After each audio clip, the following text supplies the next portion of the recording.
Hey, everybody. The legendary wide receiver Antonio Brown claims, I am not broke, but I am fractured, following his bankruptcy filing just 2 months ago. You don't have the amount of money you should. Are you broke now? Are you Yeah, I'm struggling fucked up. financially? I mean, I'm fucked up.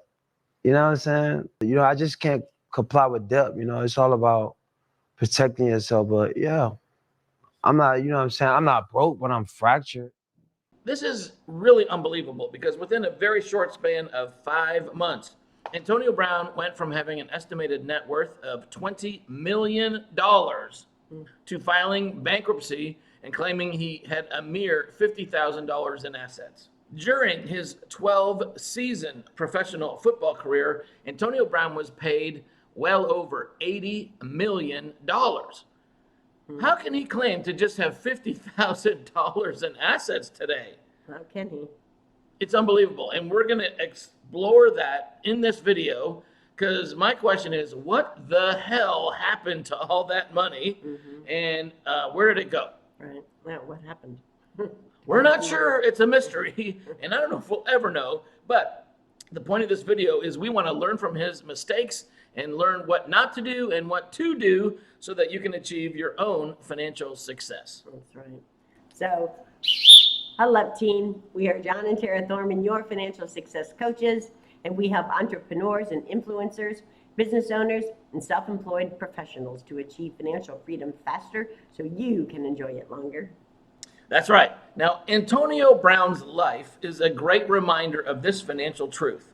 It's not how much money you make that matters. It's how much money you can keep that matters most. On May 20th, 2024, Antonio Brown filed Chapter 11 bankruptcy. As I said, during his career, he made over $80 million. And what does he have to show for it? He has a lot of cars. Well, he did. We're not sure if he still does. So what did he do with all that money? It remains a mystery. However, court documents reveal that he claimed to owe almost $3 million and had just $50,000 of assets. Wow. Wait, what? WTF on the CTE, okay? What is going on here? So just 5 months ago, December 2023, we had Nate Duffett, I hope that's how you pronounce your name, from Clutch Points, write an article about Antonio Brown's amazing car collection, okay, which at the time was valued at $1.1 million. In the article, the car collection was justified because of Antonio Brown's $20 million net worth. But 5 months later, poof, broke, $3 million in debt and $50,000 in assets. How weird is that? So what happened to his custom Rolls-Royce Phantom? Or what happened to his Ferrari F12 Berlinetta? Or what happened to his McLaren 720S Spider? Where did all those gorgeous exotic cars go? Perhaps they, along with other assets of his, became part of some trusts, okay, to shield his assets from bankruptcy, like he alluded to earlier this year during an interview with Vlad.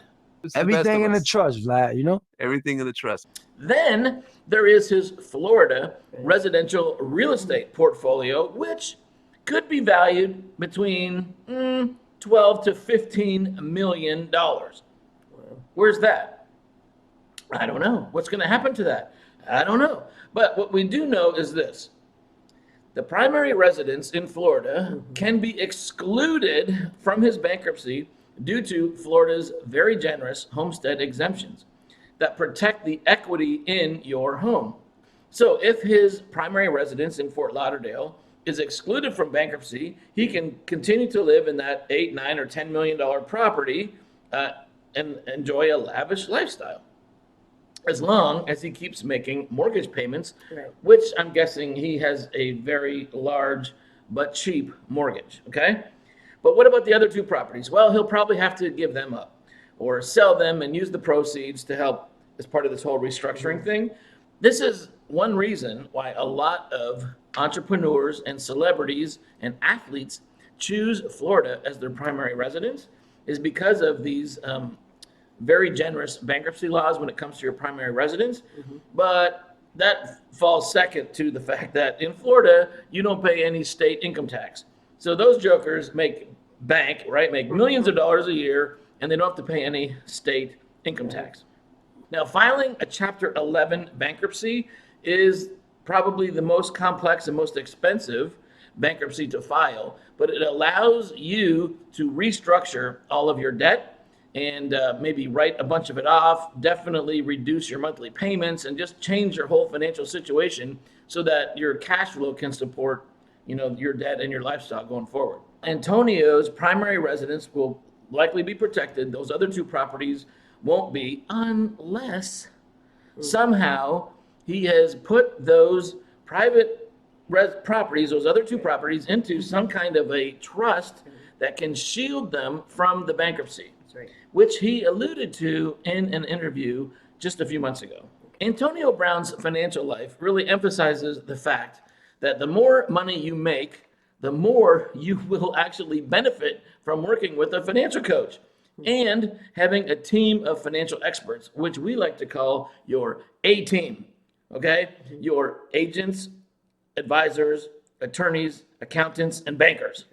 Now, while Antonio's football coaches helped him become one of the best performing wide receivers in the sport, he could be so much wealthier today if he had also been working with a financial coach to help him with all of his money and wealth issues. Now, we get that professional athletes have to deal with a whole bunch of serious financial risks. Those big paychecks, right, those huge contracts are covering a very short career, right? The average professional athlete is only getting paid somewhere between 3 to 5, maybe 6 years. It's very uncommon to have a 12-year career like Antonio did, or a 22-year career like Tom Brady did. Most professional athletes are getting paid somewhere between 3 to 6 years. So you've got a very short career with big paychecks, but then you're looking at a 50 or a 60-year retirement. Right. So all of that money in a short period of time has got to be managed well in order to fund a humongous retirement period. Otherwise, you got to go back to work. You got to find a second career. This is why Charles Barkley stated in a recent interview that nearly 80% of professional athletes are broke within 3 years of retiring. I don't want you to be on that list. What list is that? 80% of professional athletes go broke. I don't want you on that fucking list. So why are nearly 80% of professional athletes broke within 3 years of retiring? That's not such a simple answer, okay? The reasons are many, but they include a lack of financial literacy. Just like you, these athletes aren't taught anything about personal finance in school. Also, just like you, they aren't following a financial game plan. They really don't have the plays mapped out. They really don't know what the heck they're doing to manage the money best in the short term, but also to manage the money best in the long term. Professional athletes also trust the wrong people. They take advice from their friends and their family who are not qualified to give them that advice, okay? And I know you probably do the same thing, and we need to avoid that. Also, it's real clear that these athletes, when they come into this huge amount of money and they payday, they're making terrible investment decisions. We talk about asset allocation, asset diversification. I mean, these guys are putting money in private equity investments that have a high risk of failure and putting way too much of their portfolio in these private equity investments. I mean, that's just not the right thing to do. They also make way too many decisions about their money based on emotion.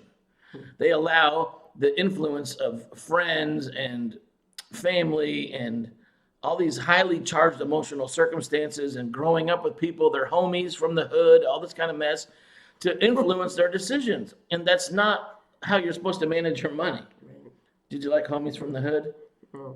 Shout out to my Reed.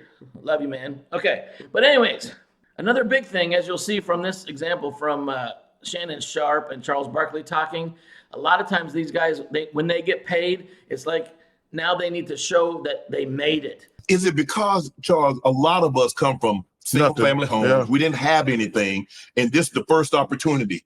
I was like, man, I'm going. When I saw Miami Vice, and I saw that Ferrari, I said, I'm getting me one of them. And Rolex, they talk. I said, I got to get me. So I wanted to that was my way of saying I've made it. Yeah.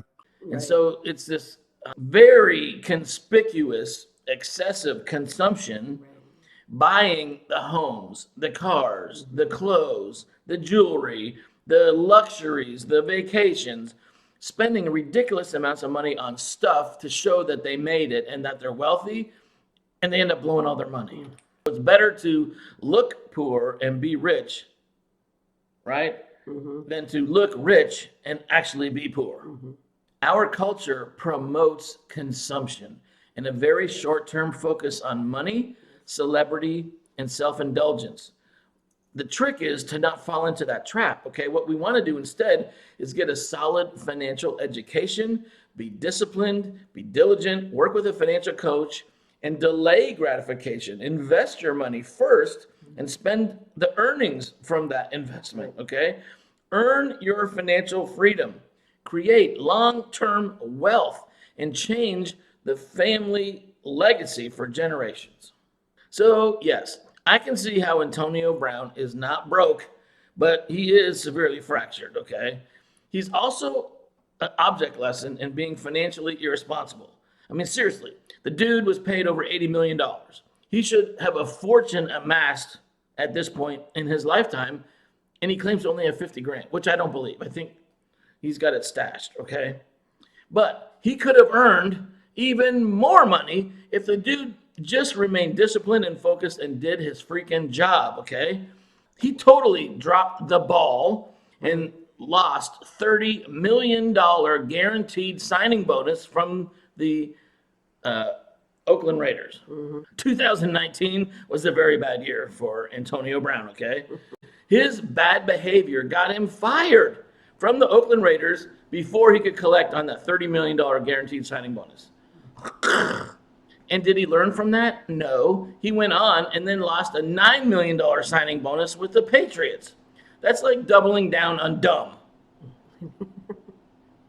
So, while his situation reflects very poorly on his own personal behaviors and emotional control, right, and financial management, it also shines a very bright light on the serious financial problem that professional athletes have in general. All of this provides a big warning to the rest of us mere mortals. So, where did all of Antonio's $80+ million go? We will probably never find out. Okay, so the guy made a lot of financial mistakes. Well, who doesn't, right? We all are in that camp. That's part of the process of learning and growing and getting better, okay? But Antonio hinted that he's been making some money moves, which tells me he's probably finally listening to some financial advice and actually implementing it, okay?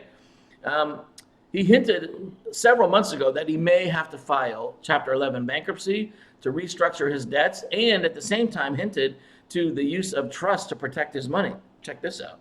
You know, you're financially good. You're not one of these stories of. No, but I might have to file Chapter 11 though, just to protect the. Oh, really? Yeah, all right.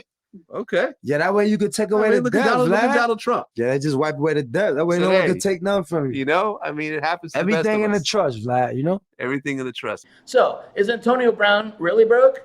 Like he said, I don't think so. I think he's just finally making some wise financial moves from some advice from people that really know what they're talking about. He's probably leveraging the bankruptcy and the trust laws to his maximum advantage. But I'm also guessing he wished that he would have had a financial coach for his entire professional football career so that he would be just millions of dollars ahead in terms of net worth right now and not dealing with all this mess. He could have been so much wealthier today and have way fewer financial headaches, or should I say financial CTE. Antonio's situation really shows that everyone can benefit from working with a financial coach. The more money you make, the more financial coaching will benefit you. You know, they say mo money, mo problems for a reason. So don't play your financial game alone. This is a team sport, okay? The sooner you start working with a financial success coach, the better it'll be for you. If you're making great money and don't have enough to show for it, see if you qualify to work with us as your financial coach. We'll help you achieve your financial freedom faster so you can enjoy it longer. If you found this video helpful, inspiring, encouraging, please like it and drop a comment below. We want to hear from you. Also, be sure to subscribe to the channel if you haven't done so yet. We would love for you to join the team, be part of a family here that we're all going towards financial success. We don't want you to miss a single team practice. All right, team, that's the training. That's our practice for this week. Are you ready? Break!